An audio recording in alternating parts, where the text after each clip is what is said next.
त्यांच्या पक्षाचंच काम करतात. ते जरी उपमुख्यमंत्री असले तर त्यांच्या पक्षाचंच काम करतात. 2014 नंतर देवेंद्र फडणवीस साहेब जेव्हा महाराष्ट्राचे मुख्यमंत्री झाले त्या दिवसापासून आजपर्यंत एकता समानता या महाराष्ट्रातून नष्ट करण्याचा प्रयत्न त्यांनी केला व भाजपने केला. शब्दछल करण्यात पटाईत आहेत ते, त्याबद्दल माझ्या मनात काही शंका नाही. ऐकलत हे तिघे काय म्हणतायत? आत्ता हे जे बोलतायत ना त्याच्या बरोबर विरुद्ध यांचं वागणं होतं 2 वर्षापूर्वी.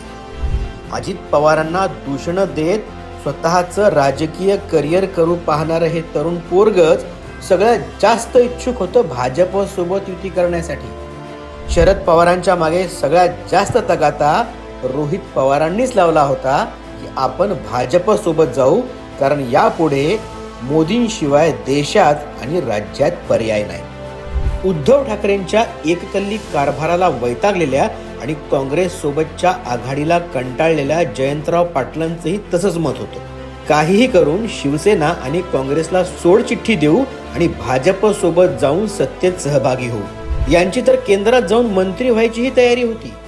एवढंच काय, देवेंद्र फडणवीस, मोदी आणि भाजपवर सगळ्यात जास्त तोंडसुख घेणाऱ्या जितेंद्र आव्हाडांनी तर मंत्रिपदाची शपथ घ्यायची तयारी पूर्ण केली होती. त्यासाठी नवीन जॅकेटही शिवून तयार होती. आपल्या सगळ्या सोयऱ्यांना सांगून सुद्धा ठेवलं होतं, बस काही दिवस आणि आपण पुन्हा सत्तेत. पण ऐनवेळी एकनाथ शिंदेंनी डेअरिंग केली आणि 40 आमदारांसह शिवसेनेला जय महाराष्ट्र केला. त्यामुळे शरद पवारांचा प्लॅन प्रत्यक्षात येण्याआधीच बारगळला. आता सत्तेत जाऊन पुन्हा 3ऱ्या नंबरला बसण्याची या सगळ्यांची तयारी नव्हती. पण तोपर्यंत बाण सुटला होता. सगळ्या महत्वाच्या नेत्यांना कळवून झालं होतं की आपण आता निघतोय. आता कुणाचीही परत फिरण्याची मानसिक तयारी नव्हती. अगदी हसन मुश्रीफ, दिलीप वळसे पाटील सगळेच निघायच्या तयारीत होते. एवढे सगळे नेते सोबत आल्यानं आता परत मागे फिरायचं नाही म्हणून अजित पवारही पुढे निघाले आणि त्यांच्यासोबत जे आले त्यांना घेऊन त्यांनी भाजपला दिलेला शब्द पाळला आणि ते भाजपसोबत गेले.